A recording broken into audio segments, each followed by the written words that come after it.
What does true terror feel like at 35,000 feet, when the thin aluminum shell separating you from certain death becomes a prison rather than protection? Flight 745 from Sydney to Tokyo began like any other. The early morning sun cast long shadows across the tarmac as passengers filed through the jetway, their faces a canvas of emotions: excitement for holidays ahead, resignation for business trips, tearful goodbyes still fresh in their minds. None suspected that within hours their names would be splashed across global headlines, their fates hanging by threads thinner than the air outside their pressurized cabin. Emma Chen checked her watch. 7:42 a.m. Her boarding pass for Flight 745 indicated an 8:30 departure, giving her time to browse the duty-free shops. A seasoned traveler at 34, Emma had perfected the art of packing light. One carry-on suitcase contained everything she needed for a week in Tokyo. As the Asia-Pacific director for a software company, she spent more time in airport lounges than her Sydney apartment. Final boarding call for Oceanic Airways Flight 745 to Tokyo Narita. All remaining passengers please proceed to Gate 16 immediately. The announcement cut through Emma's thoughts as she purchased a bottle of perfume. She quickened her pace, heels clicking rhythmically against the polished terminal floor. At Gate 16, flight attendant Sofia Alvarez checked boarding passes with practiced efficiency. "Good morning, Ms. Chen. Seat 23A, window seat on the left. Enjoy your flight." Sophia's smile revealed nothing of her exhaustion after covering an extra shift. 18 years with Oceanic Airways had taught her to wear professionalism like armor. Emma nodded her thanks and stepped onto the aircraft, a Boeing 787 Dreamliner that would carry 243 passengers across the Pacific. She navigated the aisle, finding her seat in the Economy Plus section. Stowing her luggage in the overhead compartment, she settled in, fastening her seatbelt more out of habit than concern for turbulence. Across the aisle in 23C, Daniel Morris fidgeted with his passport. At 42, the geology professor was embarking on his first international flight in over a decade. His knuckles whitened around the document as he rehearsed breathing exercises to calm his aerophobia. The irony wasn't lost on him. A man who had descended into active volcanoes, now terrified of a routine commercial flight. "Can I get you a beverage before takeoff?" A flight attendant paused beside Daniel, noting his distress. "Just water, please," he managed, forcing a smile that didn't reach his eyes. Meanwhile, in seat 17F, Marcus Webb adjusted his posture, his gaze fixed on a point beyond the window. To casual observers, he appeared to be another business traveler. Crisp white shirt, neatly trimmed beard, laptop bag stowed carefully beneath the seat in front of him. But the steady drumming of his fingers against his thigh betrayed an inner turmoil invisible to those around him. In the cockpit, Captain Richard Harding and First Officer Aisha Khan completed their pre-flight checks with methodical precision. Harding, with over 22,000 flight hours logged, had seen everything from medical emergencies to severe turbulence in his 30-year career. Or so he thought. "Systems check complete," Aisha reported, her voice carrying the confidence of someone half a decade into a promising career. "Ground crew has cleared us for pushback." "Roger that," Harding replied, establishing contact with Sydney Tower. "Oceanic 745, ready for pushback and taxi." The massive aircraft shuddered gently as ground crews disconnected the jetway and towing equipment maneuvered the plane away from the terminal. Passengers felt the familiar sensation of movement, the subtle shift that marked the beginning of their journey. In the first-class cabin, retired diplomat Howard Sinclair sipped champagne while reviewing briefing documents for a consulting job in Japan. Behind him, a young couple on their honeymoon whispered excitedly, taking selfies to commemorate their first international trip together. In economy, a mother soothed her crying infant, while an elderly man assisted a flight attendant in explaining oxygen mask procedures to a group of exchange students. Ordinary people, ordinary moments, none aware of the invisible countdown that had already begun. At 8:47 a.m., Flight 745 thundered down runway 16R, gathering speed until the nose lifted and gravity released its hold. Banking gently to the east, the aircraft climbed steadily through scattered clouds, leaving the Sydney coastline behind. The seatbelt sign dinged off at 10,000 feet, prompting passengers to retrieve items from overhead bins or queue for the lavatories. Emma opened her laptop, preparing for a presentation she would deliver in Tokyo. Daniel closed his eyes, attempting to nap through his anxiety, and Marcus Webb unfastened his seatbelt, waiting. 90 minutes into the flight, as the aircraft cruised at 35,000 feet over the Pacific, the ordinary rhythm of air travel continued. Flight attendants served drinks and meals. Passengers watched movies on seatback screens or dozed beneath thin blankets. The white noise of engines provided a comforting constant. Then Marcus Webb stood up. His movements were unhurried as he made his way toward the forward lavatory, nodding politely to a flight attendant. Nothing in his demeanor suggested what would happen next. He paused near the galley, glancing at his watch, a deliberate action noted later in passenger testimonies. When he emerged from the lavatory 3 minutes later, he was wearing latex gloves. In his right hand, he carried what appeared to be a mobile phone with wires protruding from its case. In his left, a kitchen knife likely smuggled through security and components. "Everyone stay in your seats," he announced, his voice carrying a calm authority that proved more terrifying than shouting would have been. "This is now under my control." Flight attendant Jessica Kwan was the first to react, instinctively moving toward the emergency protocols panel. Marcus intercepted her, displaying the device. "This is connected to enough C4 to breach the hull. One wrong move and we all die instantly." The claim sent immediate ripples of panic through nearby passengers. A businessman reached for his phone, but Marcus shook his head. All electronic devices powered off and visible on tray tables. "Now." "Sir," Jessica attempted, professional training overriding fear.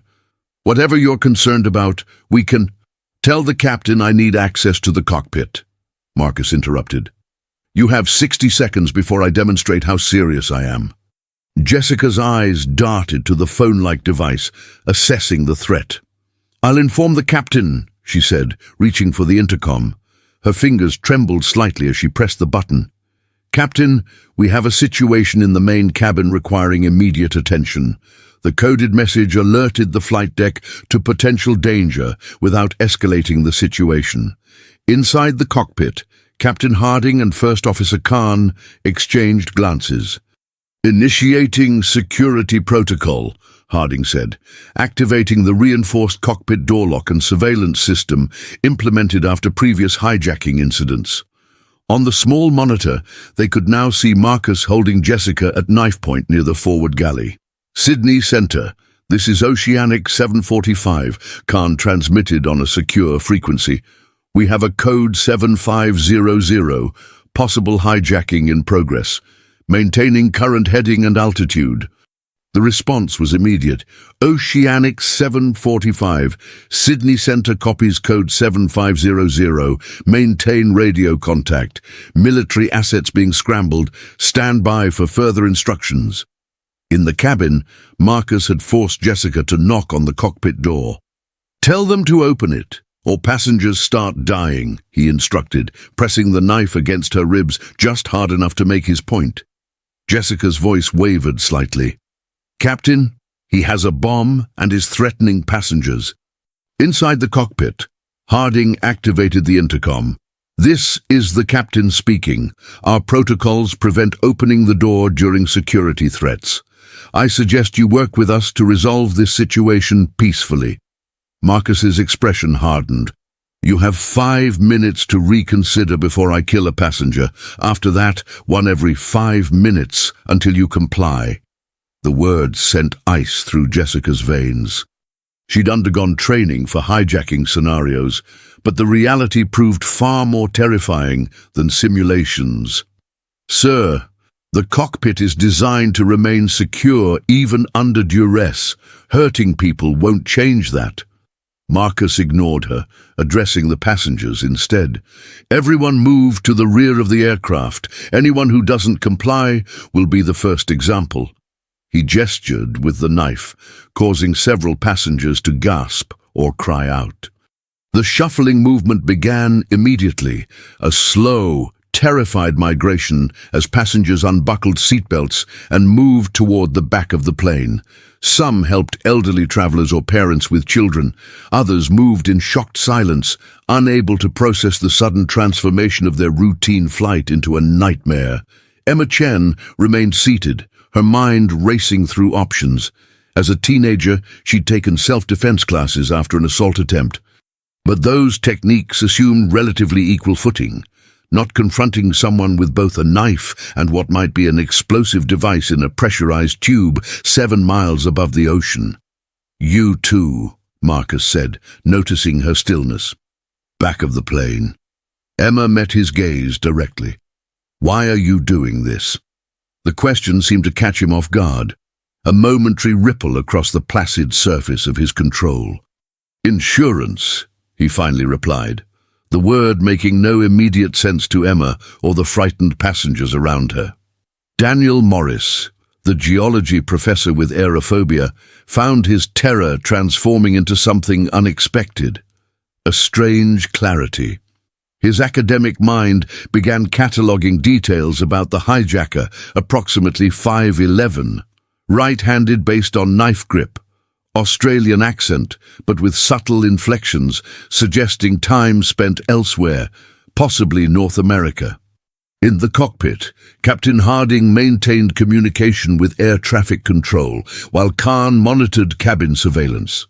"Any visual confirmation of an explosive device?" the controller asked. "Affirmative," Khan responded.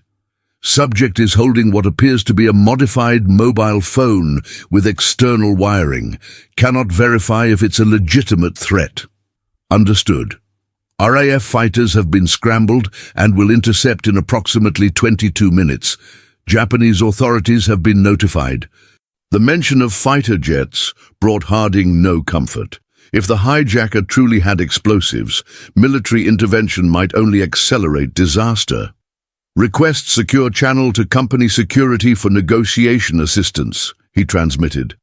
Meanwhile, Marcus had forced Jessica to collect all mobile phones, tablets, and laptops from passengers, placing them in a duty-free shopping bag. "Anyone found with a hidden device will be killed immediately," he announced, pacing the now empty forward cabin area. 4 minutes had elapsed since his ultimatum about opening the cockpit. Jessica glanced at her watch, then at Marcus. "The captain won't open that door. Not for me, not for anyone. It's been policy since 9/11. "We'll see," Marcus replied, scanning the huddled passengers at the rear of the aircraft. His gaze settled on a young woman clutching a teddy bear, part of a Japanese high school tour group. "Her," he said, pointing with the knife. "Bring her forward." "No!" Jessica stepped between Marcus and the terrified teenager. "These are children!" Marcus's expression didn't change as he pressed the knife against Jessica's throat. "Then you'll be first." From the middle of the crowded passenger group, Howard Sinclair spoke up. "Take me instead." The retired diplomat moved forward, his 70-year-old frame still carrying the dignified posture of someone accustomed to high-stakes negotiations. "I'm a former government official. Better bargaining chip." Marcus considered this, then nodded. "Fine. Come forward." As Sinclair moved toward the hijacker, he caught Jessica's eye with a nearly imperceptible nod. The flight attendant understood immediately.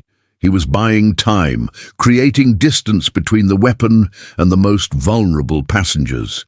"You've made a serious error in planning," Sinclair said conversationally as he approached, hands visible. "Cockpit doors are impenetrable now. Your leverage is limited." "I don't need to enter the cockpit to control this flight," Marcus replied, gesturing for Sinclair to stop several feet away. "The bomb is sufficient." In the rear of the aircraft, Emma had positioned herself near an emergency exit, mentally calculating the feasibility of opening it. The explosive decompression would be catastrophic at this altitude, but if Marcus's device was real, they might all die anyway. Daniel Morris had edged closer to the front, using taller passengers as visual cover. His academic mind continued analyzing the situation, noting inconsistencies in Marcus's behavior. The hijacker was too calm, too measured for someone planning mass murder. This suggested either extensive military training or, perhaps more concerning, that death wasn't his primary objective. 5 minutes had elapsed. Marcus checked his watch, then addressed the intercom. "Captain, your time is up. Open the door or I start killing passengers." Captain Harding's voice remained steady. "This is the captain. I cannot open this door under any circumstances. However, I can guarantee your safety if you surrender now. Military aircraft will intercept us shortly. Your options are diminishing by the minute." Marcus's response was to grab Sinclair by the collar, positioning the knife at his throat. "Perhaps you need proper motivation. Should I start with an ear or a finger?" Jessica intervened. "The intercom has a camera. They can see what you're doing." This new information caused Marcus to hesitate. He released Sinclair and moved to the intercom panel, examining it for visual sensors. This momentary distraction gave Sinclair an opening. With the reflexes of someone 30 years younger, the diplomat struck Marcus's wrist with the edge of his hand, attempting to dislodge the knife. The hijacker recovered quickly, slashing outward and catching Sinclair across the forearm. Blood immediately soaked the diplomat's white shirt sleeve. "That was stupid," Marcus said, his composure finally cracking. "Now we do this differently." He grabbed Jessica again, pressing the knife to her side while holding the presumed explosive device aloft. "New plan. Either the cockpit door opens or I detonate this now. Everyone dies. 10 seconds to decide." In the cockpit, Khan and Harding watched the feed with mounting horror. "He's serious," Khan whispered. "We cannot open that door," Harding replied, though his conviction wavered. "If he gets control of this aircraft, 9, 8, Marcus counted down. Jessica closed her eyes, silently saying goodbye to her children. 7, 6. Daniel Morris had positioned himself 3 rows behind Marcus, calculating trajectory and timing. 5, 4. Emma had reached the emergency exit row, hand hovering near the release mechanism. 3, 2. "Wait!" Captain Harding's voice came through the intercom. "We're unlocking the door." The electronic lock disengaged with an audible click that echoed through the silent cabin. Marcus smiled for the first time since standing up, a cold, satisfied expression that transformed his face. "Wise decision," he said, moving toward the cockpit while maintaining his hold on Jessica. As the door began to swing open, several things happened simultaneously. Daniel Morris launched himself forward with surprising speed, targeting Marcus's knees. Emma pulled the emergency exit handle, not fully deploying it, but causing warning alarms to blare throughout the cabin. And from behind the partially opened cockpit door, First Officer Khan discharged the aircraft's fire extinguisher directly into Marcus's face. The hijacker staggered backward, temporarily blinded. His grip on Jessica loosened enough for her to twist away, though the knife caught her uniform, tearing fabric and drawing blood along her side. The device in Marcus's other hand clattered to the floor as he fought to maintain balance. Daniel's tackle connected a moment later, sending both men crashing into a row of seats. Passengers scattered, some screaming, others pressing themselves against windows to escape the violence. The knife slashed wildly, catching Daniel across the shoulder before spinning away down the aisle. Captain Harding emerged from the cockpit, wielding the heavy emergency crash axe. "Restrain him," he shouted, moving to secure the fallen device while Khan helped Daniel and Jessica subdue Marcus. It took 4 of them to bind the hijacker using plastic flex cuffs from the aircraft's security kit. Marcus had stopped struggling, his expression now eerily calm despite the chaos he'd created. "You don't understand," he kept saying. "This was the only way." With the immediate threat contained, attention turned to the injured. Sinclair's arm required a pressure bandage. Jessica's side wound was superficial but painful. Daniel's shoulder had sustained a deep cut that a passenger with medical training was now treating, using the aircraft's first aid supplies. Captain Harding examined the device that had fallen from Marcus's hand. "This isn't a detonator," he announced after careful inspection. "It's a modified phone with extra wiring attached to nothing. There never was a bomb." The revelation sent murmurs through the cabin. If there was no bomb, what had been the hijacker's actual plan? The answer came when they searched Marcus's carry-on luggage, finding a USB drive labeled "Insurance", along with detailed schematics of the aircraft's avionics systems. A quick examination of his passport and identification confirmed what counter-terrorism agencies would later verify.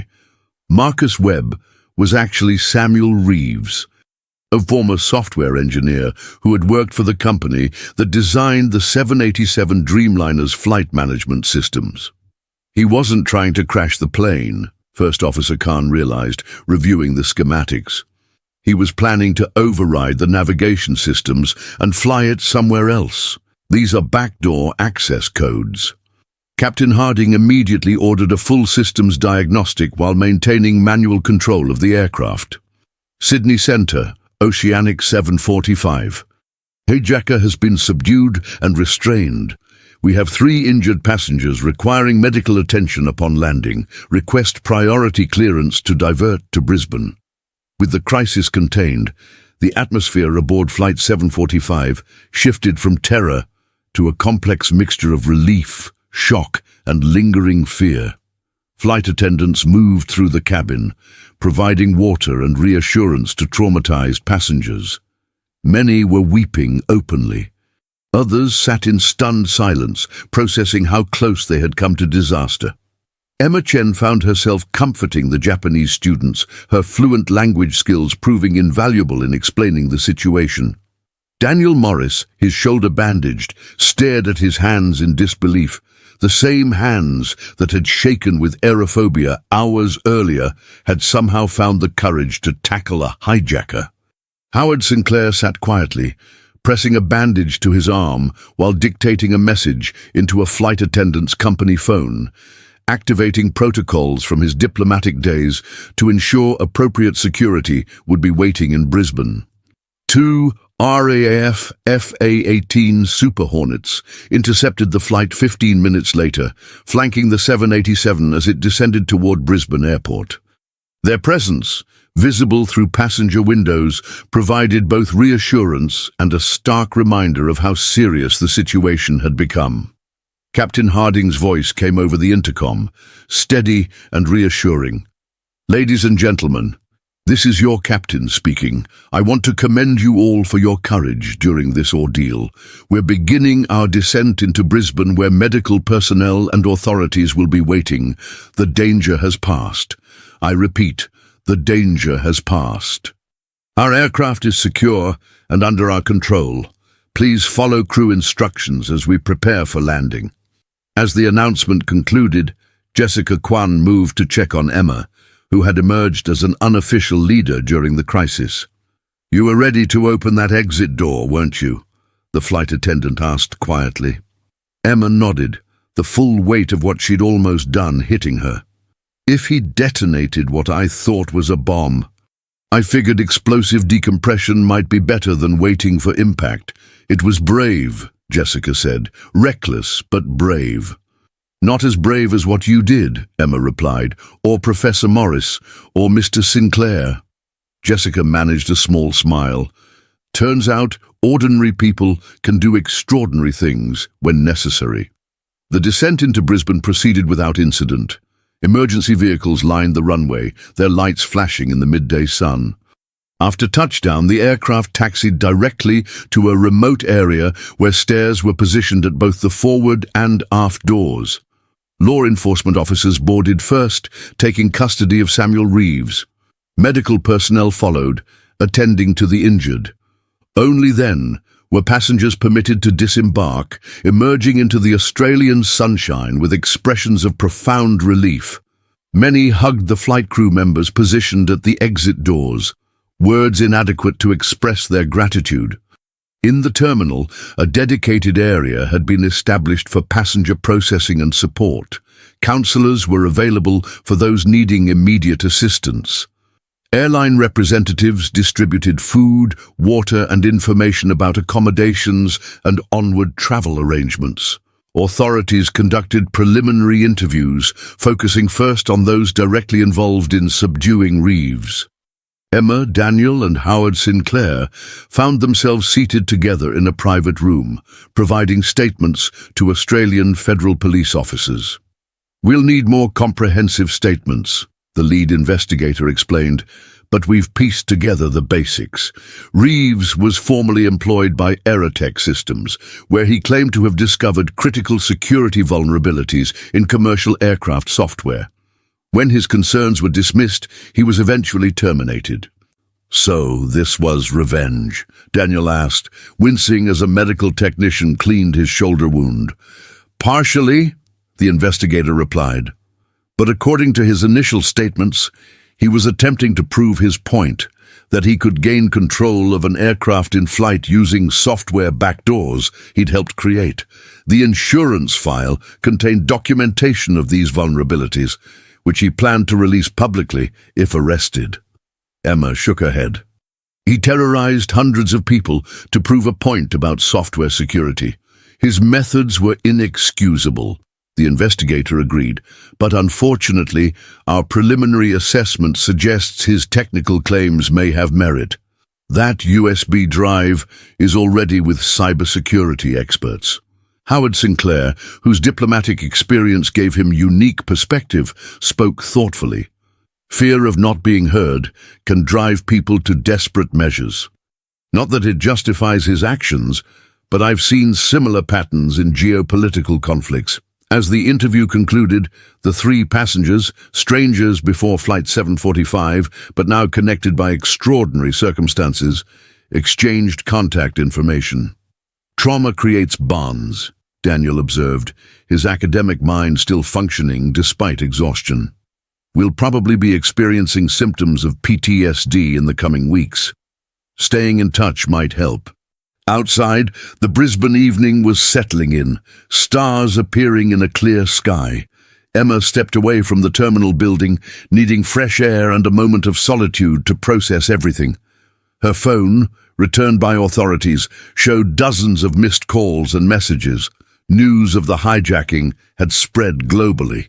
She was about to call her family when she noticed Jessica Kwan seated on a bench nearby, still in her torn uniform, staring into the distance.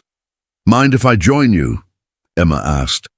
Jessica looked up, recognition dawning through her exhaustion. "Please." They sat in companionable silence for several minutes before Jessica spoke. 18 years flying, and nothing prepares you for something like this." "Will you keep flying?" Emma asked. Jessica considered the question. "Yes," she finally said. "Not tomorrow, maybe not next week. But yes, otherwise he wins in a different way." Emma nodded, understanding completely. "I have a flight to reschedule to Tokyo myself." Brave woman," Jessica said with a small smile.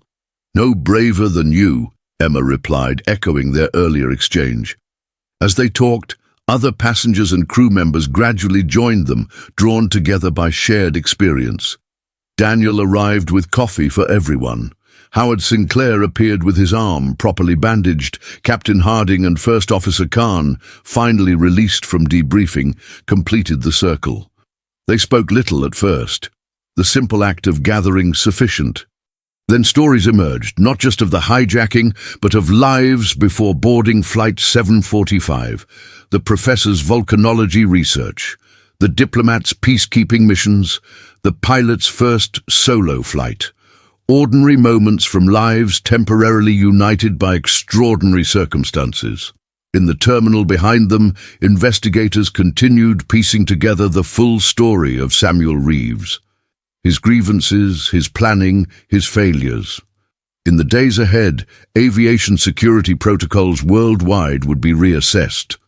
Software systems would be audited. Debates about the balance between whistleblowing and criminality would intensify. But on that Brisbane bench, under stars that had witnessed human dramas since time immemorial, something simpler and more profound was occurring. Healing was beginning. Not completion or resolution, those would require time and professional support, but the essential first steps. Someone should write this down, Daniel mused, for those who weren't there to understand. Would anyone believe it? Captain Harding asked. How close we came, how many small decisions changed everything. Emma thought about his question as she gazed upward. The same stars visible here would be shining over Sydney, over Tokyo, over all the destinations where Flight 745's passengers had planned to be tonight. Different skies, same stars, different lives, same humanity. They might not believe all of it, she finally answered. But the important parts, about courage and quick thinking, about strangers becoming allies, those parts ring true anywhere. Jessica Kwan raised her coffee cup in a toast. To Flight 745, the flight that didn't fall. The others joined her, paper cups touching in the gentle Brisbane night. To Flight 745, they echoed. And to the thin line between disaster and survival, though this remained unspoken. Some truths need no voice to be understood by those who have lived them. In the coming days, passengers would return to their interrupted journeys. Investigators would build their case against Samuel Reeves. Airlines would implement new security measures. The world would briefly fixate on the dramatic story before attention inevitably shifted elsewhere. But for those who had been aboard Flight 745, something had fundamentally changed. They had glimpsed the fragility of human existence and the remarkable strength of human cooperation, two truths too often forgotten in daily life.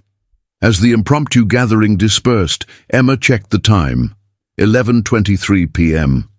Less than 15 hours had passed since she'd first boarded in Sydney. It felt like years. Tomorrow would bring practical concerns, rebooking flights, giving formal statements, calling worried loved ones. The day after would bring media inquiries, insurance paperwork, perhaps the first nightmares. But tonight, under the vast Queensland sky, she allowed herself to feel the simplest emotion, gratitude for still being alive, to feel anything at all. "See you in the morning," Jessica said as they parted ways, heading to hotel rooms arranged by the airline. "Count on it," Emma replied. Neither woman knew then that their paths would cross repeatedly in the years ahead, at trials, commemorations, and eventually by choice rather than circumstance.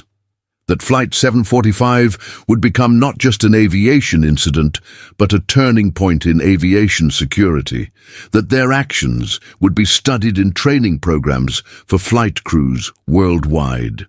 All that remained in the future, unknowable as they walked towards separate hotel shuttles. For now, there was only the night, the stars, and the profound understanding that sometimes survival itself is victory enough. The investigation into Samuel Reeves and the near disaster of Flight 745 revealed layers of complexity that extended far beyond one man's desperate act. As Australian federal police and international aviation authorities delved deeper, a troubling picture emerged of systemic failures, ignored warnings, and the dangerous intersection of corporate liability and public safety. 3 days after the hijacking attempt, Emma Chen sat in a secure conference room at Brisbane Police Headquarters, reviewing her statement with Detective Inspector Naomi Watts. "I've been authorized to share some additional context with key witnesses," Watts explained, sliding a folder across the table. "What you did on that flight may have implications beyond what you realize." The folder contained internal communications from Aerotech Systems spanning the 18 months before Reeves's termination. Emails showed he had identified potential backdoors in the flight management software, vulnerabilities that could allow someone with specific knowledge to override pilot controls under certain conditions. He reported these through proper channels? Emma asked, scanning the documents.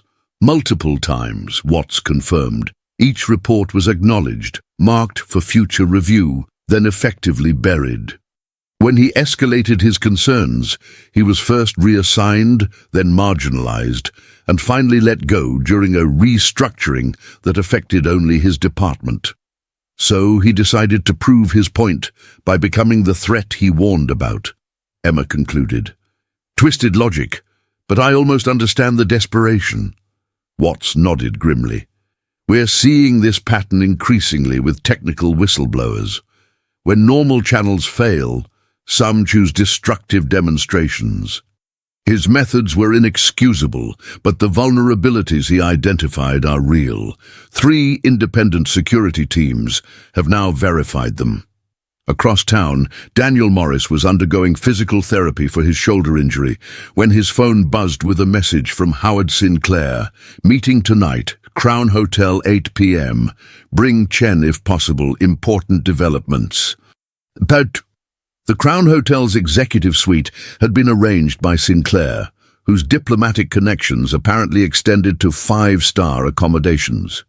When Daniel and Emma arrived, they found not only Sinclair but also Captain Harding and First Officer Khan, along with 2 individuals introduced as representatives from the International Air Transport Association. What we discussed tonight doesn't leave this room, Sinclair began once everyone was seated. Not because it's classified, though some of it is, but because premature disclosure could prompt panic beyond what's justified. Khan spoke next. The software vulnerabilities Reeves identified affect approximately 65% of the global commercial fleet. Not just Boeing, but multiple manufacturers who subcontracted with Aerotech for components of their flight management systems. The revelation hung in the air like a physical presence. Emma broke the silence. How is this possible? Don't these systems undergo rigorous security testing? They do, Captain Harding replied, but testing focuses on preventing accidental failures, not deliberate exploitation of insider knowledge. Reeves helped write the code. He knew where to look for weaknesses that even thorough testing might miss. The industry faces an impossible dilemma, one of the IATA representatives explained. Immediate grounding of affected aircraft would create global transportation chaos, but continuing operations with known vulnerabilities is equally unacceptable. So what happens now? Daniel asked, adjusting the sling supporting his injured arm. A coordinated response, Sinclair answered. Software patches deployed secretly over the next 72 hours. Enhanced security at all airports with particular attention to former aviation and software personnel. And a carefully managed public disclosure once the immediate threat is mitigated. Emma frowned. You're planning to downplay the severity. Not downplay, the second IATA representative clarified. Contextualize. The vulnerabilities required highly specialized knowledge to exploit. The average passenger was never at significant risk. Tell that to the teenagers who thought they were going to die, Emma countered, remembering the terrified faces of the Japanese students. A knock at the door interrupted the tense exchange. A hotel staff member entered with a secure phone, handing it to Sinclair. It's for you, sir. The minister. As Sinclair stepped away to take the call, Captain Harding moved to sit beside Emma. For what it's worth, I agree with you, he said quietly. Transparency serves everyone better in the long run. But I also understand the fear of creating panic that could cause more harm than the threat itself. When Sinclair returned, his expression was grave. That was the transportation minister. Samuel Reeves was found dead in his cell an hour ago. Apparent suicide. The news cascaded through the room like a cold wave. Was he monitored? Khan asked, professional instincts surfacing. Supposedly, Sinclair replied. Investigation is already underway, but initial reports suggest he used materials from inside his cell, bedsheets specifically. Emma felt a complex emotion she couldn't immediately identify. Horror at the death, certainly, but also a disturbing sense that convenient pieces were falling into place for those who preferred this story to end quietly. "The timing is suspicious," she said, voicing what others might be thinking. "Extremely," Sinclair agreed, surprising her with his candor. "Which is why I've already requested independent verification through channels I trust. If there's more to this death than despair, we'll find it." The meeting continued past midnight, discussion turning to practical matters, scheduled testimony at upcoming hearings, coordination of public statements, recommendations for enhanced cockpit security protocols. Through it all, Emma noticed Daniel taking meticulous notes, the academic's instinct for documentation evidently extending beyond geological phenomena. As the gathering concluded, Captain Harding pulled Emma aside. "The airline wants to acknowledge the passengers who helped prevent disaster, you, Morris, and Sinclair in particular. Would you be comfortable with public recognition?" Emma considered the question. "Ask me again when we know more about Reeves's death. Something doesn't feel right about becoming the hero of a story that might be more complex than we understand." Harding nodded, respecting her reservation. "Fair enough. Just know that whatever else comes to light, what you did aboard that aircraft saved lives. That truth stands independent of any larger narrative." Outside the hotel, Brisbane's nightlife continued unaware of the consequential discussions happening in the executive suite above. Emma and Daniel shared a taxi back to their temporary accommodations, both lost in thought until Daniel broke the silence. "I keep thinking about what Jessica said that first night.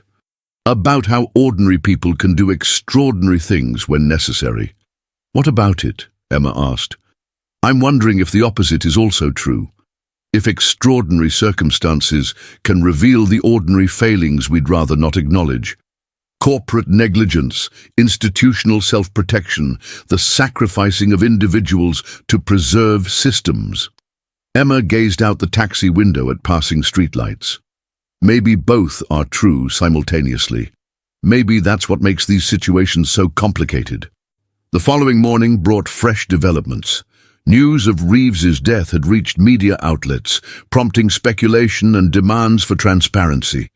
Simultaneously, airports worldwide implemented enhanced security protocols with minimal public explanation, creating a ripple of unease among frequent travelers who noticed the changes without understanding their cause. Emma woke to 23 missed calls and dozens of messages. Most were from journalists seeking exclusive interviews, but one stood out, an unlisted number with a text reading only, "Reeves wasn't alone. Storage locker 447, Central Station. Code 22765. Come alone or not at all." She stared at the message, pulse quickening. This could be a trap, a prank, or something far more significant. The reasonable action would be to forward it to Detective Inspector Watts.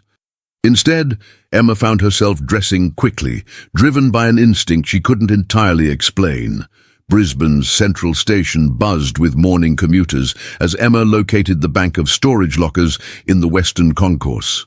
Locker 447 was situated in a camera blind spot, something she might not have noticed before Flight 745, but now registered immediately. She entered the code, half expecting an alarm to sound. Inside was a sealed envelope and a small external hard drive. The envelope contained a handwritten note in cramped, precise lettering. Samuel wasn't suicidal. He was eliminated because what he discovered goes beyond software vulnerabilities. The drive contains everything. Trust no one with institutional loyalties. A friend from Aerotech. Emma secured both items in her shoulder bag, heart hammering as she exited the station. She needed somewhere safe to examine the drive, someone trustworthy to help interpret whatever it contained. Her instinct was to contact Daniel Morris. The professor had demonstrated both courage and analytical thinking during the crisis. "Morning coffee?" she texted him. "Need to discuss something important, not at the hotel." They met 30 minutes later at a small cafe 10 blocks from their accommodations. Emma selected a corner table with clear sightlines to all entrances, a tactical consideration that now seemed natural. "You look like you've seen a ghost," Daniel observed as he joined her, his injured arm still in its sling. Emma slid her phone across the table, displaying the anonymous message. "This came this morning. I've already retrieved the items." Daniel read the text, his expression shifting from curiosity to concern. "And you didn't contact authorities because I don't know who to trust," Emma admitted. "Sinclair said he'd investigate Reeves's death through his channels, but what if those channels are compromised too? What if this goes higher than we imagined?" Daniel considered this, academic caution warring with the same instinct that had driven him to tackle a hijacker. "We need technical expertise to safely examine that drive. It could be corrupted, could contain malware. Do you know someone? Someone not connected to aviation or government?" "Actually, yes," Daniel replied after a moment's thought. "My research assistant. Computational geology requires serious programming skills. She's brilliant with digital forensics. Helped recover corrupted data from volcanic monitoring equipment in environments that destroy most electronics." 3 hours later, they sat in a university laboratory as Lily Park, a postdoctoral researcher with electric blue hair and multiple monitor screens, examined the drive's contents. "Whoever prepared this was professional," she commented, fingers flying across her keyboard. "Military-grade encryption, but they've included the decryption key in a separate partition. They wanted to ensure the data remained protected until it reached the right hands, but accessible once it did." As files began populating her screens, all three fell silent. Internal aerotech communications, regulatory compliance reports, financial transactions through shell companies, and technical specifications for something called Project Nightshade. "This goes well beyond aircraft software vulnerabilities," Lily said eventually, her voice hushed. "This is about deliberate implementation of remote access capabilities. Government-mandated backdoors disguised as security patches." Emma leaned closer, scanning the documents. "Are you saying government agencies required these backdoors?" "Not just any agencies," Daniel observed, pointing to coded designations in the correspondence. "These are Five Eyes intelligence services, USA, UK, Canada, Australia, New Zealand. They wanted the ability to remotely access and control aircraft if necessary." "For counter-terrorism?" Emma asked. Lily shook her head while opening another file. The stated justification was prevention of another 9/11 scenario, the ability to override hijackers and remotely land aircraft. But these specifications go far beyond that defensive capability. They enable complete flight control, including navigation changes, communications blackouts, even system shutdowns. The implications were staggering. If hostile actors gained knowledge of these backdoors, or if the agencies themselves abused them, any commercial aircraft could potentially be commandeered without physical presence on board. Reeves discovered this during his security audit, Daniel reasoned, piecing it together. He reported the legitimate vulnerabilities through proper channels, but kept investigating when his concerns were dismissed. "And found something he wasn't supposed to know," Emma concluded. "Something worth killing him to protect." "If that's true," Lily cautioned, "then possessing this drive puts you both in serious danger." As if confirming her assessment, Daniel's phone buzzed with a message from Howard Sinclair. "Where are you? Need to meet urgently. Security concerns about Reeves' case." Emma and Daniel exchanged looks. "Could be legitimate concern," Daniel said. Or someone noticed the locker was accessed," Emma finished. "We need more time to process this information properly, determine what to do with it." Lily closed the files and ejected the drive. "I can create encrypted copies, place the originals in our geology department's sample vault." It's designed for irreplaceable volcanic specimens, better security than most banks. Do it, Emma decided. Then we meet Sinclair, but on our terms in a public place with preparations for quick exit if necessary. They arranged to meet the former diplomat at the Queensland Museum, its crowded galleries providing both witnesses and escape routes. Emma arrived 30 minutes early, securing a position near the prehistoric Australia exhibit where she could observe all approaches. Sinclair appeared precisely on time, alone as requested, though his usual composure seemed strained. "Thank you for meeting me," he began without preamble.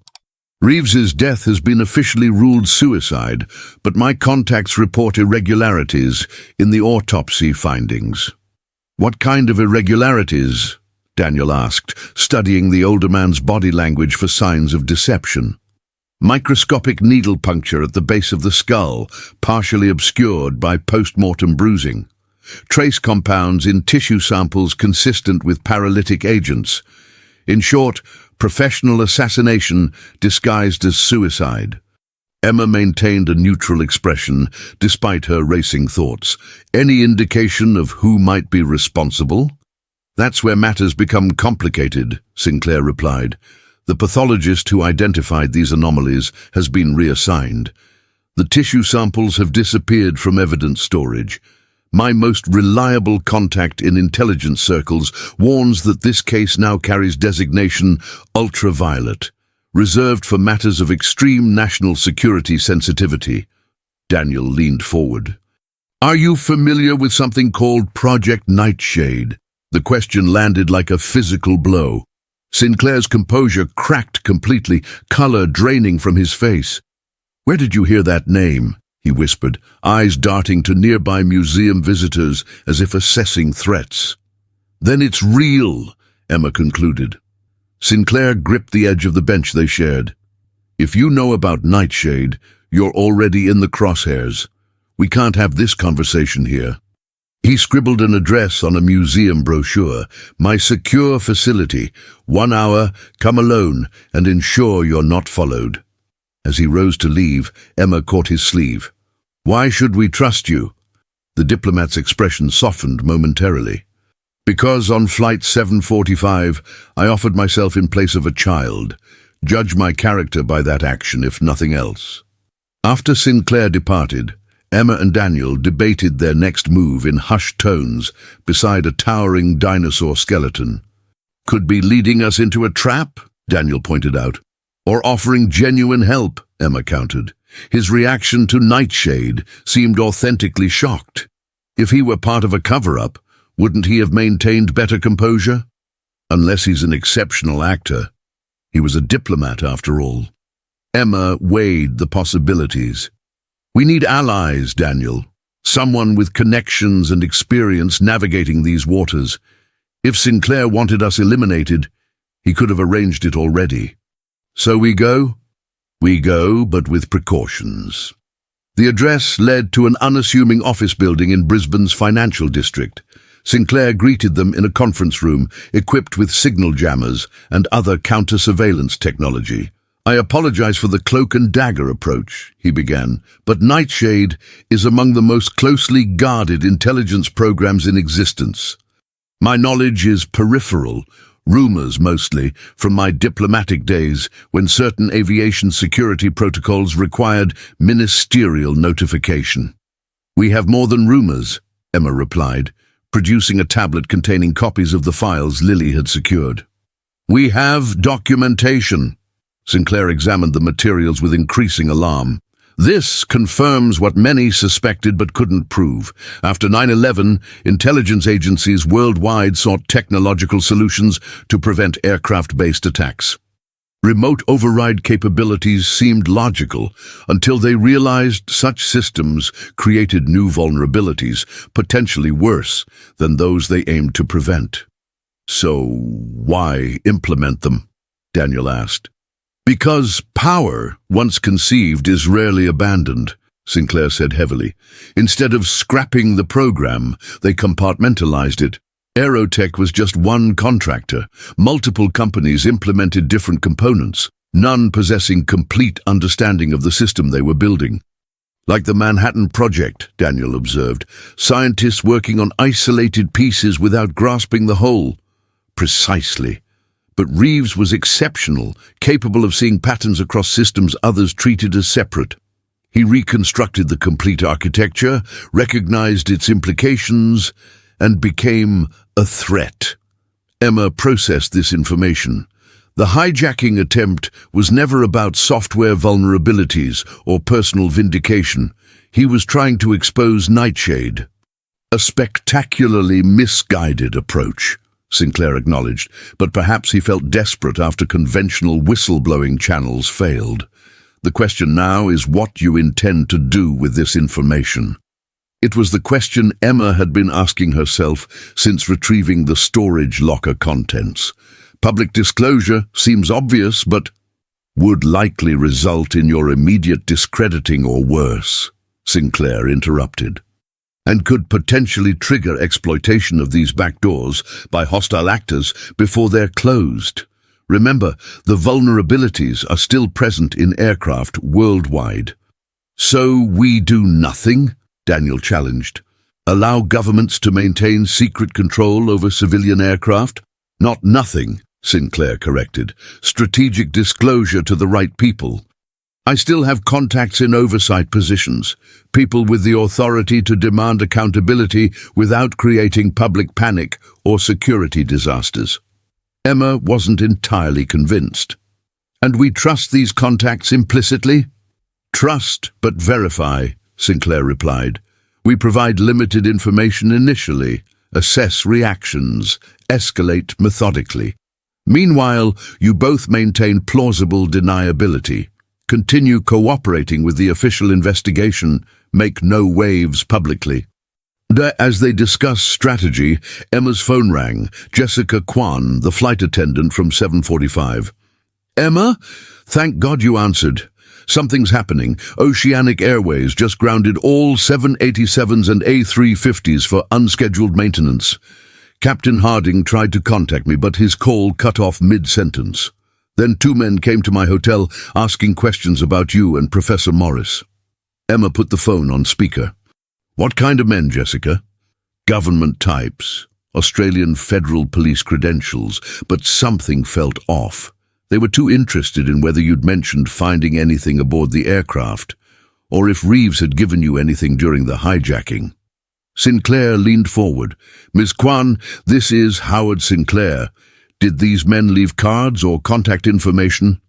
No, and when I called AFP headquarters to verify their identities, no one by those names was registered. After the call ended, the 3 sat in tense silence until Sinclair spoke. The timetable has accelerated. Someone knows you have the Nightshade files and is moving to contain the situation. Jessica could be in danger, Emma realized, along with Captain Harding and anyone else connected to Flight 745. We need a safe house, Sinclair decided, and to bring your technical expert. Lily, under protection as well. What about going to the media now? Daniel suggested. Safety and exposure? Not mainstream outlets, Sinclair cautioned, too easily pressured or controlled.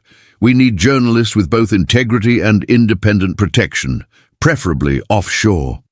Emma remembered a contact from her company's last product launch. I know someone at The Guardian. Their encryption protocols for sources are state-of-the-art, and they've broken major intelligence stories before. Make the connection, Sinclair agreed, but use secure channels only. I'll arrange immediate extraction for Jessica and the others. As they finalized plans, Daniel's academic mind remained troubled by a fundamental question. Why would intelligence agencies create something so potentially catastrophic? The risk seems disproportionate to any counterterrorism benefit. You're thinking like a rational academic, Sinclair replied with grim experience. Intelligence communities operate by different calculations. The capability to remotely control an aircraft represents power over terrorists, certainly, but also over foreign governments, corporations, even domestic populations if necessary. Control through fear, Emma observed.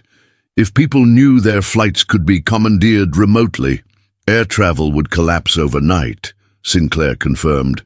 Global commerce with it. Sometimes secrets remain secret because alternatives seem worse. But who judges those alternatives? Daniel pressed. Who provides oversight when programs like Nightshade operate in shadows so dark even elected officials may not know they exist? Sinclair had no easy answer. That's the eternal question of democracy in the age of advanced technology and security states. How much power should remain unchecked in the name of protection? Where is the line between necessary secrecy and dangerous unaccountability? For Emma, the philosophical debate was secondary to immediate concerns. First, we ensure everyone's safety. Then we find a way to expose Nightshade without creating panic or enabling exploitation. The vulnerabilities need closing, the oversight restored. And the people responsible? Daniel asked.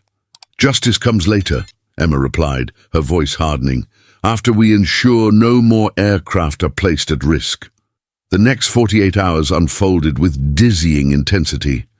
Jessica and Captain Harding were moved to a secure location after confirming they were under surveillance. Lily transferred the Nightshade files through encrypted channels to Emma's guardian contact, who began the painstaking process of verification. Sinclair activated long-dormant networks from his diplomatic career, seeking allies in positions of influence who hadn't been compromised. Emma and Daniel remained in Brisbane, maintaining their official cooperation with authorities investigating Flight 745, while covertly coordinating their parallel efforts. The strain of the dual roles, public witnesses and secret whistleblowers, manifested in sleepless nights and constant vigilance. On the third evening, as Emma returned to her hotel room after another police interview, she sensed immediately that something was wrong. The door was unlocked, though she distinctly remembered securing it. Inside, nothing appeared disturbed, yet the air felt different somehow. Her phone buzzed with a text from an unknown number. Check between mattress and box spring. Heart racing, Emma complied, finding a small listening device expertly planted where it would capture any conversation in the room. Another text followed. Room 1214, Crown Hotel. Now. The Crown was where they'd met with Sinclair and the aviation representatives days earlier. Emma debated calling Daniel, but decided against it. If her phone was compromised, the call might expose him too. Instead, she left the listening device in place and departed casually, as if heading out for dinner. Room 1214 was at the end of a corridor with clear emergency exit access, a detail that registered automatically in Emma's newly security-conscious mind. She knocked tentatively. The door opened to reveal First Officer Aisha Khan. "Sorry for the dramatics," Khan said after securing the door behind Emma, "but we couldn't risk standard communications. They're watching all of us from Flight 745. "Who is they?" Emma asked, though she suspected the answer.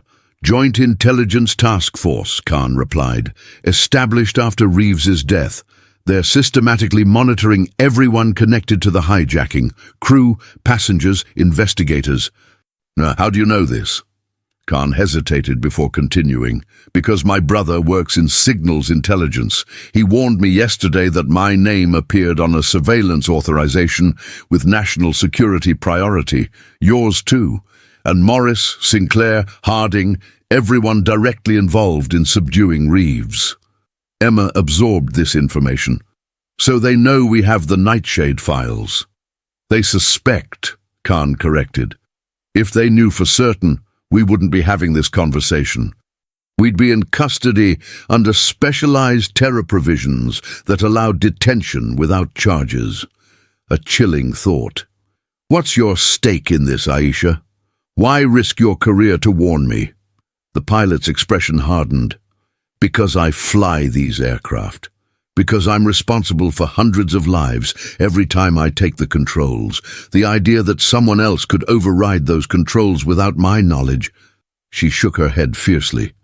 It violates everything aviation safety stands for. Emma studied the younger woman, sensing genuine conviction rather than deception. We're working to expose the program responsibly, to close the vulnerabilities without creating panic. I want to help, Khan stated simply. I have technical knowledge, access to flight systems documentation, connections throughout the industry. Whatever you're planning, I can contribute. Another potential ally, another risk of exposure. Yet Emma's instincts, the same that had guided her during the hijacking, suggested Khan was trustworthy. We meet tomorrow. I'll text you details if your number is secure. Use this. Khan handed her a basic prepaid phone. Untraceable. I have its twin. As Emma left the Crown Hotel, the complexity of their situation weighed heavily. What had begun as a terrifying but straightforward hijacking had evolved into something far more insidious, a conspiracy spanning governments, intelligence agencies and corporations, all complicit in placing millions of air travelers at risk in the name of security. The original question from the hijacking still echoed, what does true terror feel like at 35,000 feet? Perhaps it wasn't the immediate threat of violence that should frighten passengers most, but the invisible systems of control operating beyond accountability, turning every flight into a potential exercise in remote manipulation. Back in her hotel room, Emma removed the listening device and flushed it down the toilet. Then she sent a predetermined code message to Daniel, Sinclair, and her Guardian contact. Weather changing, accelerate timeline. The response from the Guardian came within minutes. Verification complete. Publication scheduled for 0600 GMT unless advised otherwise. Dawn would bring exposure. Whether it also brought resolution or greater danger remained to be seen. Emma lay awake that night, replaying moments from Flight 745 in her mind. The courage of ordinary people facing extraordinary circumstances, the thin barrier between safety and disaster, the split-second decisions that determined whether hundreds lived or died. Tomorrow, similar dynamics would play out on a global scale. The Nightshade revelations would either force accountability and security reforms or trigger institutional backlash against those who dared expose the program.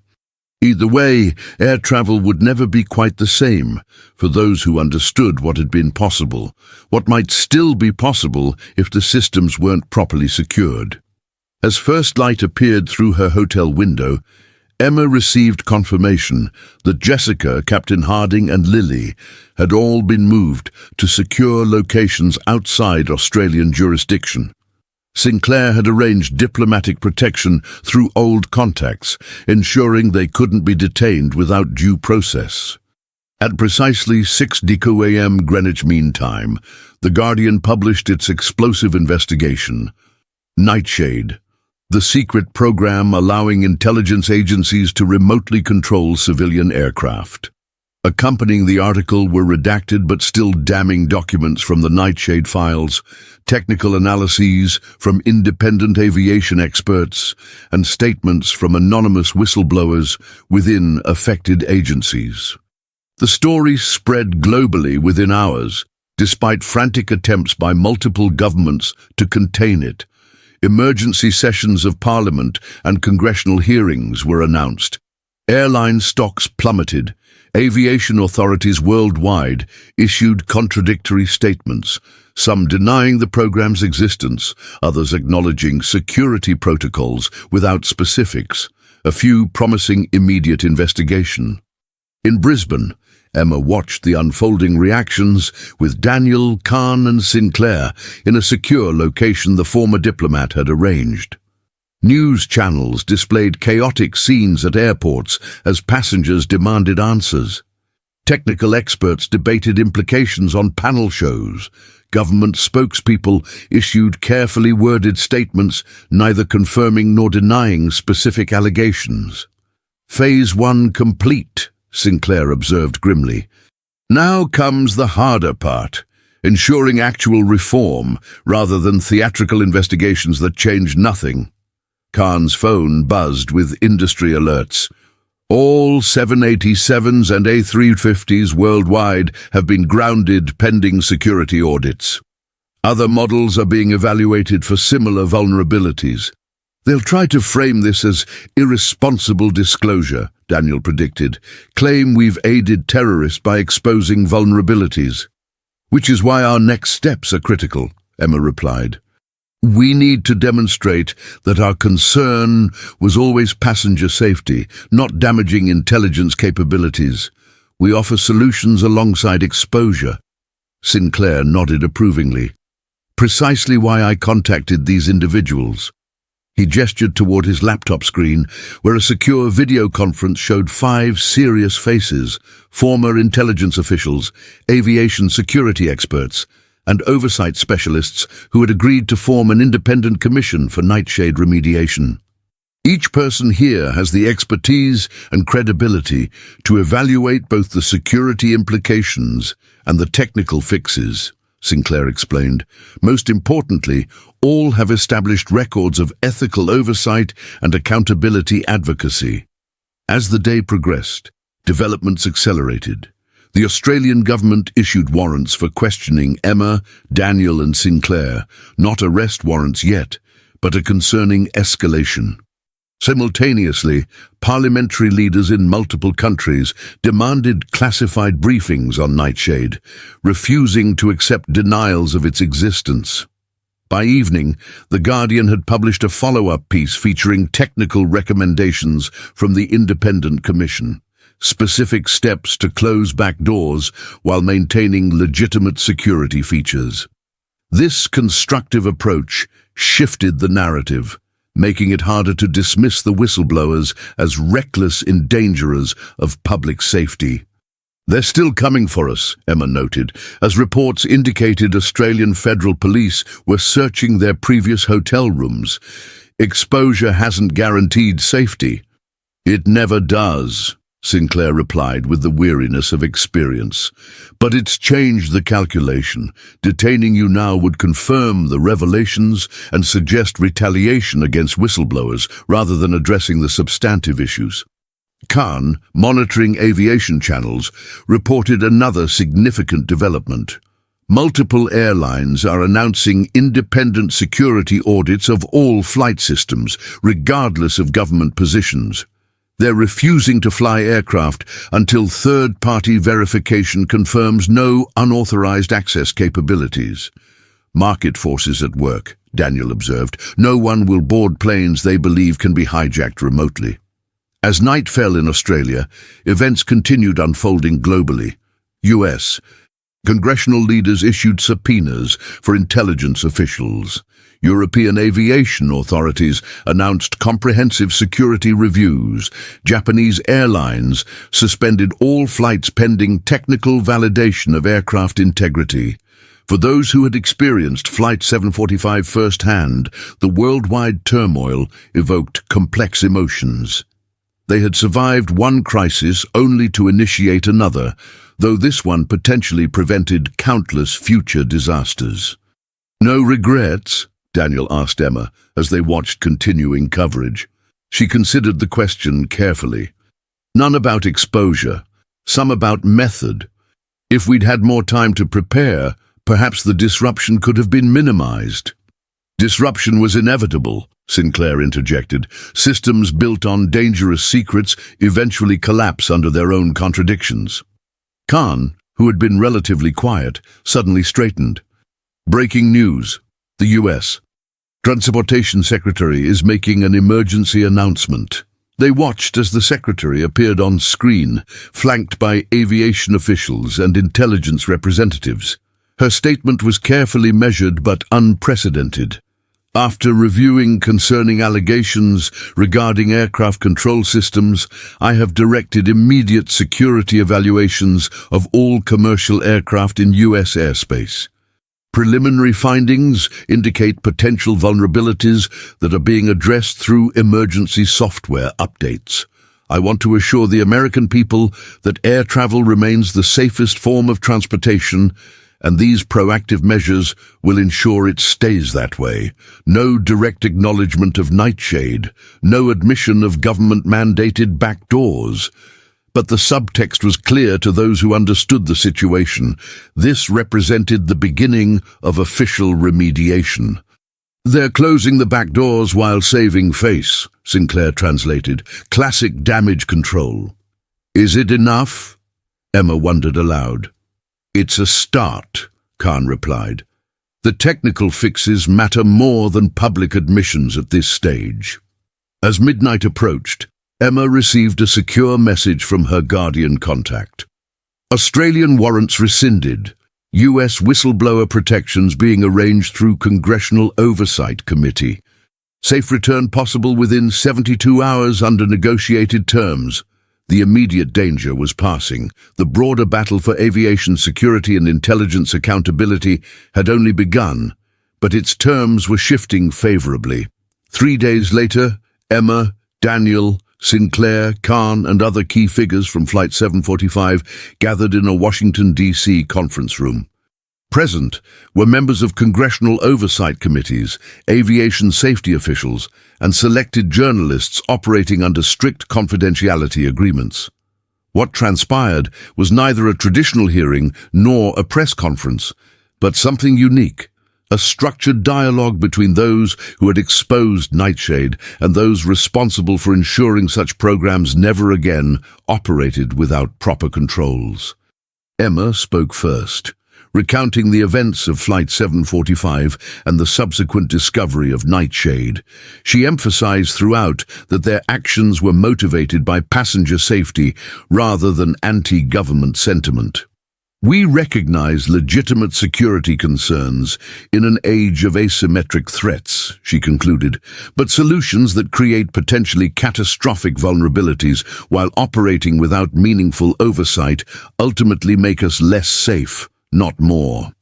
The discussions continued for hours, moving from accountability for past decisions to frameworks for future technology governance. No criminal charges would be filed against the whistleblowers. No intelligence officials would face public censure, but structural reforms would be implemented. Transparency requirements, oversight mechanisms, technical safeguards against exploitation. As the session concluded, Emma found herself face to face with the Director of National Intelligence, a stern woman whose expression revealed little. "You've changed aviation security forever," the director stated. "Neither a compliment nor an accusation, simply acknowledgement." "For the better, I hope," Emma replied. "That remains to be seen. But I will say this. The vulnerabilities you exposed were more dangerous than even my office fully appreciated. The compartmentalization meant no single entity understood the complete system's weaknesses." A pause. "Sometimes bureaucracies need disruption to recognize their blind spots." It was as close to vindication as they would receive from official channels. The real validation would come through implemented reforms and restored integrity to aviation safety systems. 1 week later, commercial flights resumed worldwide, following comprehensive security audits and software updates. Passenger numbers remained below normal, but gradually increased as confidence rebuilt. The technical details of Nightshade remained classified, but oversight mechanisms were now public knowledge, creating accountability where none had existed before. Emma returned to Australia, resuming her corporate role while maintaining contact with the network of allies formed through crisis. Daniel completed his recovery and incorporated his experiences into a groundbreaking academic paper on crisis decision-making. Khan received a promotion to captain, her integrity during the Nightshade revelations recognized as an asset rather than liability. Sinclair emerged from retirement to serve on a newly established advisory committee for technology ethics in national security. 6 months after Flight 745, they gathered again, not in government offices or secure facilities, but in a quiet Sydney restaurant overlooking the harbour. Jessica Kwan joined them, along with Captain Harding and others who had shared their extraordinary journey. Two absent friends, Sinclair proposed as their first toast, a subtle acknowledgement of Samuel Reeves, the troubled whistleblower whose actions, however misguided, had ultimately exposed dangerous truths. "And to safer skies," Emma added, completing the sentiment. As they dined, conversation drifted between reminiscence and forward-looking plans. Daniel described new geological research, incorporating lessons from crisis management. Khan outlined cockpit security innovations she was helping develop. Jessica shared stories of passengers who now recognized her from news coverage, occasionally asking for autographs during flights. "Has it changed how you see the world?" Jessica asked the table generally, knowing what we know, experiencing what we did. The question prompted thoughtful silence before Howard Sinclair responded, "I've spent decades in diplomacy, witnessing how power operates behind closed doors. What changed for me wasn't discovering institutional overreach, that was sadly familiar, but seeing how effectively ordinary people could challenge it when circumstances demanded extraordinary responses." For me, Daniel contributed, "it's about uncertainty. As a scientist, I thought I understood risk assessment. Now I recognize how inadequately we account for low-probability, high-consequence events and human factors in complex systems." Khan nodded. "I fly differently now. More awareness of vulnerabilities, yes, but also more appreciation for resilience, how aircraft, crews and passengers can adapt to unexpected situations." And when Emma's turn came, she gazed out at aircraft taking off from Sydney Airport, visible across the harbour. "I've been thinking about trust," she said finally. "Not blind trust in institutions or systems, but the essential trust we place in each other during crisis. How strangers on Flight 745 became allies, how whistleblowers and officials eventually found common ground in making aviation safer." Jessica raised her glass. "To trust, then, and to Flight 745, the flight that changed everything." As their glasses clinked, Emma reflected on how far they'd come from those terrifying moments at 35,000 feet. The world wasn't perfectly safe. It never could be. Aircraft still faced conventional risks from weather, mechanical failures, and human error. Intelligence agencies still conducted surveillance and security operations, though now with enhanced oversight. But the specific threat that had motivated Samuel Reeves, the hidden backdoors allowing unprecedented control of civilian aircraft, had been addressed. Not through one dramatic act of hijacking, but through the persistent efforts of concerned individuals working together across institutional boundaries. Perhaps that was the ultimate lesson of Flight 745, that security comes not from technological control or institutional secrecy, but from the collective vigilance and courage of ordinary people facing extraordinary circumstances. That systems are only as ethical as the humans who create and monitor them. That the true safeguard against technological threats isn't more technology, but human values consistently applied. Transparency, accountability, and the fundamental priority of protecting lives over protecting power. As the evening concluded, Emma stepped onto the restaurant's balcony, watching aircraft navigation lights trace paths across the night sky. Each represented hundreds of lives suspended between Earth and stars, trusting in both technology and human judgment to complete their journeys safely. Once that sight had represented merely the routine miracle of modern aviation. Now it symbolized something more complex, the perpetual tension between security and freedom, between necessary secrets and essential oversight, between institutional power and individual conscience. For those who had experienced Flight 745 and its aftermath, that tension would never fully resolve. They would board future flights with knowledge most passengers lacked, both of vulnerabilities that had existed and reforms their actions had precipitated.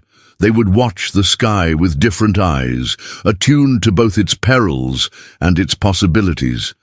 Yet they would continue flying, continue trusting, continue believing that systems could be improved rather than abandoned, that institutions could be reformed rather than rejected, that the human capacity for ethical decision-making could keep pace with technological capability.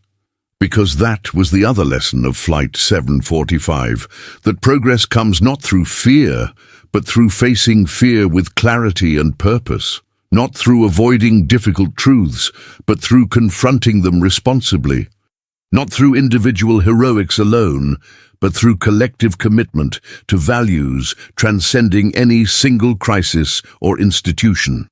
As Emma returned inside to rejoin her companions, she carried that understanding not as a burden, but as responsibility.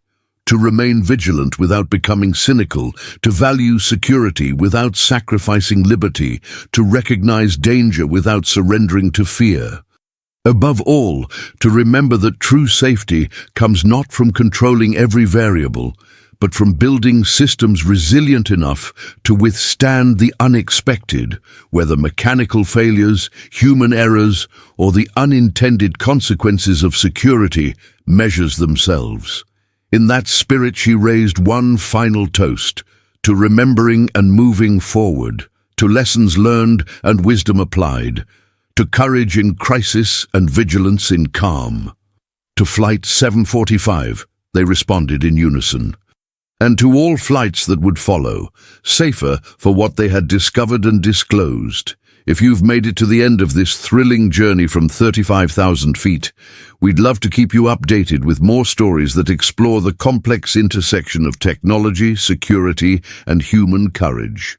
Subscribe to our channel for weekly content that delves into the hidden systems shaping our world and the ordinary heroes who make extraordinary differences when it matters most. Join our community of curious minds who believe that understanding these forces is the first step toward creating a safer, more transparent future for all. Hit that subscribe button now, because the next story is already preparing for takeoff.